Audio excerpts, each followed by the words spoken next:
Okey bang, sekunyit tu bang. Ya, Makan, sikit. Makan bang. Lauk. Boleh lah abang suruh semua. Ada semua Baik. Ayam.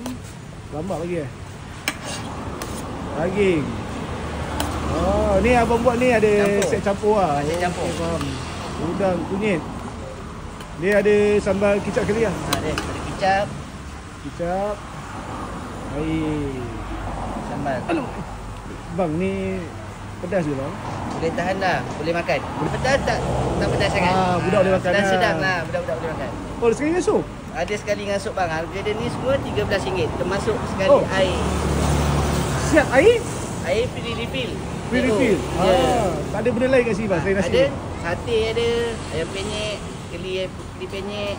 Sate apa ni bang? Ni sate ni kalau set ni boleh dapat 3 ayam, 3 daging, 2 tulang. Berapa ringgit tu? Yang ni RM10 termasuk dengan nasi impit satu. Boleh? So, RM10 je? Ya betul. Baik. Okey bang, nak tanya bang, kalau ayam saja berapa ringgit bang? Ayam sahaja RM1.3. Daging? Daging pun sama RM1.30. Kalau tulang? Kalau tulang RM1.50. Nasi impit ke ringgit nasi impit? Nasi impit RM1 sahaja. Nasi impit RM1 saja. dia Kuah satu. insya-Allah lah free lah. Ya betul. Habis bang buka pukul berapa bang? Daripada 10 pagi sampai pukul 12 malam. Sate pagi ada? Ada. Cuti?